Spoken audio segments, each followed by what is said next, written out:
Hai sahabat pemirsa, selamat datang lagi di Keraton Segoro Channel. Apa kabar kalian hari ini? Saya harap semoga kalian sekeluarga senantiasa dalam keadaan sehat walafiat. Kalau ada dari kalian yang saat ini sedang dalam kondisi tidak sehat, saya doakan semoga lekas sembuh dan bisa segera beraktivitas kembali. Malam itu tepat pukul 11 malam pada tanggal 27 Agustus 2016, ketika Ridwan akan menutup usahanya. Dari kejauhan, dia melihat banyak warga yang sedang ramai di sekitar jembatan Talun. Yang diketahui Ridwan pada malam itu, mengatakan ada penemuan mayat remaja di sekitar jembatan tersebut. Ridwan yang nanggung dari sana pun ikut menyaksikan proses evakuasi korban yang tidak dikenal. Ternyata dari dua mayat remaja yang ditemukan oleh warga adalah seorang pria dan seorang wanita. Warga yang bertanya-tanya apa yang sebenarnya terjadi. Dugaan awal mereka dikala itu adalah kecelakaan tunggal. Namun Ridwan sendiri tak melihat kendaraan dari kedua remaja tersebut. Tak ada pula yang menceritakan tentang detik-detik peristiwa tersebut. Justru malah ada isu yang beredar bahwa peristiwa dua remaja itu ada kaitannya dengan anak geng motor. Setelah jasad dievakuasi oleh pihak berwajib, warga pun kembali pulang ke rumahnya masing-masing untuk beristirahat, karena memang sudah sangat larut malam. Namun di sana hanya tertinggal ada beberapa pihak polisi yang masih mendalami identitas kedua jasad remaja tersebut. Hingga akhirnya polisi menemukan identitas jasad dari laki-laki tersebut, yang tak lain adalah Muhammad Rizky Rudiana yang biasa disapa dengan nama panggilan Eki. Sedangkan untuk jasad perempuan bernama Vina yang masih berusia sekitar 16 tahun. Dari luka-luka jasad keduanya, polisi sebenarnya sudah mulai curiga jika ini bukanlah kecelakaan tunggal. Namun karena belum ada bukti dan penyelidikan awal, polisi masih belum berani untuk memberikan keterangan baru. Tepat pukul 1 malam ada seseorang yang mendatangi rumah keluarga Vina dan menyampaikan jika Vina telah mengalami kecelakaan. Dari fakta yang mencengangkan itu, ke depan diketahui bahwa yang menyampaikan berita tersebut adalah salah satu dari pelaku. Mendengar kabar buruk yang menimpa sang anak, ayah dan kakak Vina pun langsung mendatangi rumah sakit. Sedangkan sang ibu kala itu sedang ada di Malaysia. Ketika mereka sampai di rumah sakit, polisi juga menyampaikan informasi yang serupa, bahwa Vina telah mengalami kecelakaan. Dugaan sementara yang disampaikan bahwa Vina telah menabrak trotoar dan tiang listrik. Namun, keanehan pun terjadi yang ditemukan oleh keluarga Vina. Ketika mendatangi tempat kejadian, ia tak menemukan jejak kecelakaan pada tiang listrik ataupun trotoar. Dan keanehan berikutnya, ketika mengecek sepeda motor yang telah diamankan oleh polisi, motor tersebut masih dalam kondisi utuh, hanya ada sedikit goresan biasa. 3 hari berselang setelah pasca kejadian, keluarga Vina pun dihubungi oleh seseorang dan mengatakan bahwa adiknya yang merupakan teman Vina kerasukan dan menduga bahwa arwah Vina lah yang merasuki. Dan seperti ingin menyampaikan sesuatu, dan dari sinilah rekaman itu pun akhirnya viral. Karena dalam rekaman tersebut menjelaskan bahwa sebenarnya Vina bukanlah kecelakaan, tetapi diserang oleh beberapa kelompok pria dan diperlakukan dengan sangat kejam. Belakangan banyak keluarga yang justru curiga kepada orang yang kerasukan itu, yang tak lain perempuan itu bernama Linda. Singkat cerita, akhirnya kakak dan adik Vina yang bernama Marliana pun membeberkan semua hal yang dirasa janggal kepada polisi. Polisi pun akhirnya mulai mencari petunjuk ketika mereka datang di tempat kejadian. Di sana ada seorang warga yang tak lain adalah tukang sate. Dia memberanikan diri untuk memberikan kesaksian yang sebenarnya, bahwa kala itu ada satu motor yang sempat dikejar oleh geng motor lainnya. Tukang sate juga memberitahu dan menunjukkan lokasi pelaku sebagai sarang dari komplotan geng motor. Ketika polisi mendatangi tempat tersebut, para pelaku kala itu dalam kondisi tak sadar karena mabuk. Polisi pun langsung meringkusnya dan total semuanya ada 7 orang yang tertangkap. Dan setelahnya menyusul satu lagi ikut tertangkap. Sehingga di awal penangkapan ada 8 orang yang menjadi tersangka.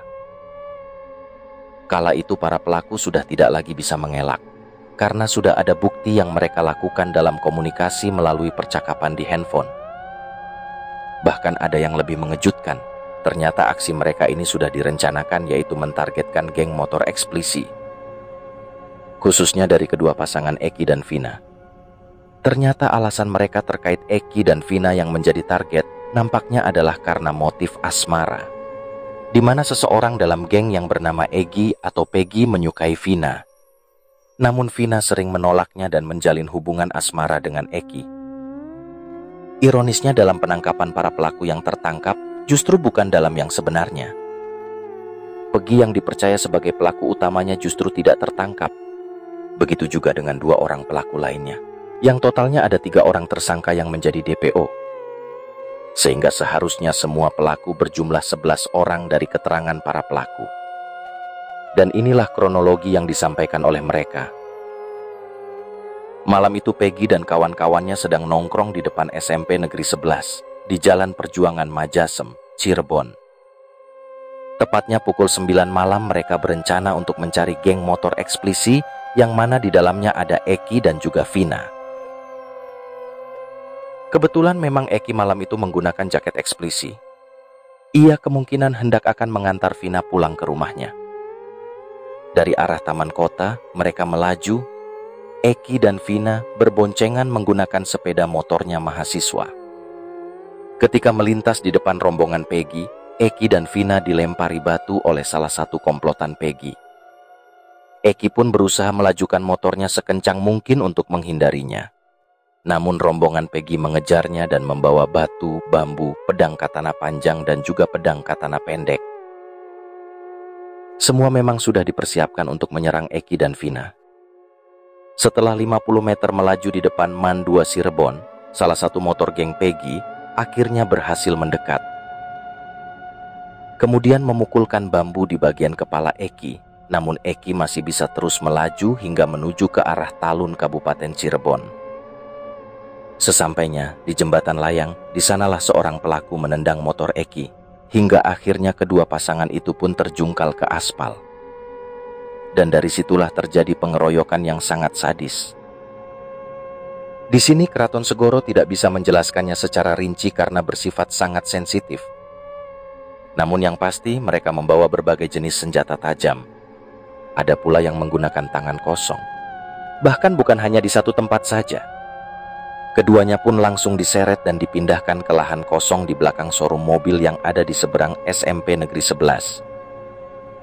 Disitulah Eki kembali dikeroyok, bahkan diakhiri dengan menggunakan senjata katana. Sedangkan Vina, ia juga mengalami hal yang sama sehingga sempat kehilangan kesadaran. Dan disitulah mereka mengikat tangan Vina dan melakukan aksi pelecehan secara bergiliran. Setelah mereka puas, mereka kemudian memindahkan Eki dan Vina ke flyover. Keduanya pun dibuat seolah-olah mengalami kecelakaan tunggal. Kala itu Eki yang sudah tak bernyawa, sedangkan Vina kala itu masih hidup.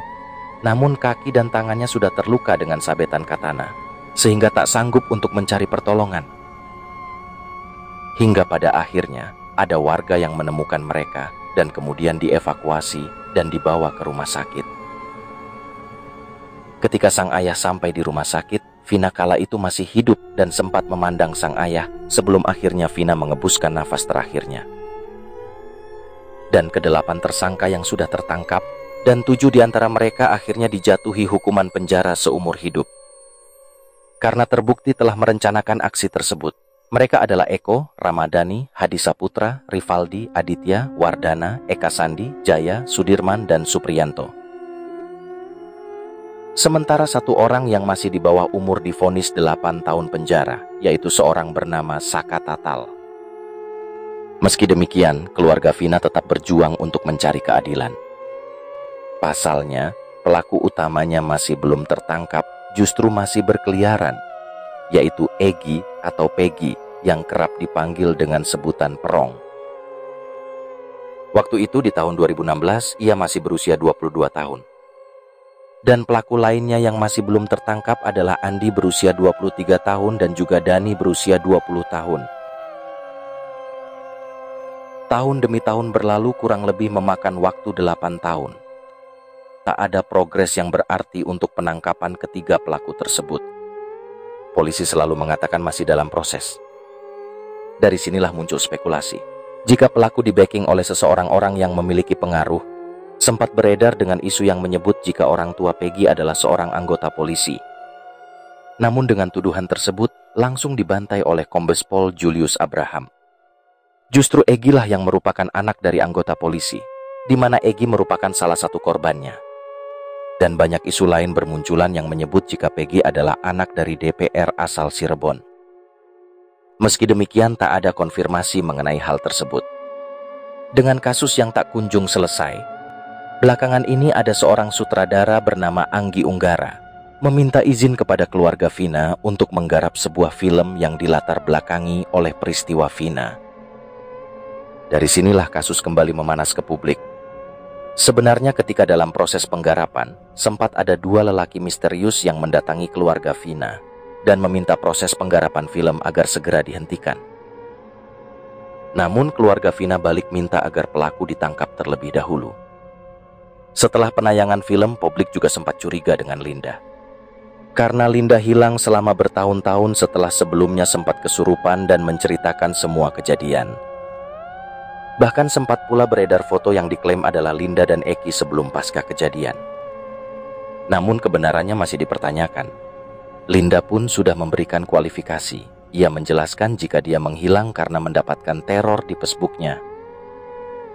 Ia yang merasa terancam pun keluar Jawa selama 2 tahun. Tepat setelah 8 tahun peristiwa ini terjadi, kini Saka Tatal sudah menghirup udara bebas. Ia sudah keluar dari penjara.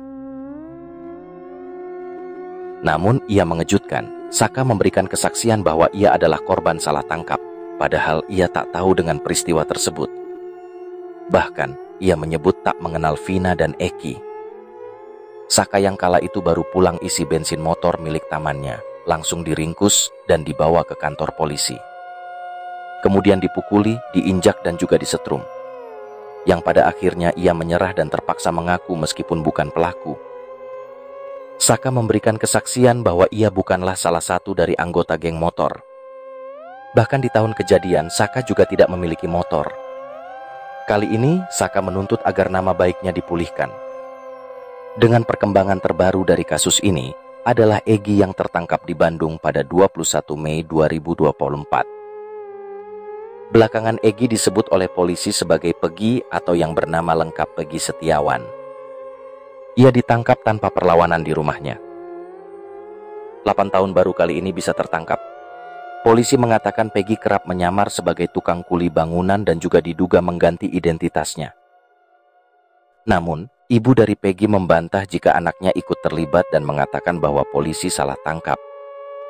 Ia menegaskan bahwa sedari awal pelakunya bernama Egy, tapi bukan Peggy anaknya. Di sini, Keraton Segoro tidak bisa menjelaskan secara menyeluruh. Kemungkinan dalam waktu yang dekat akan ada banyak perkembangan terbaru. Yang menjadi pertanyaannya adalah, apakah benar memang Peggy pelakunya? Dan apakah benar Linda juga adalah saksi kuncinya? Dan apakah Saka Tatal juga adalah korban salah tangkap? Tunggu perkembangan berikutnya terkait kasus ini di Keraton Segoro Channel. Sampai jumpa kembali di kisah berikutnya.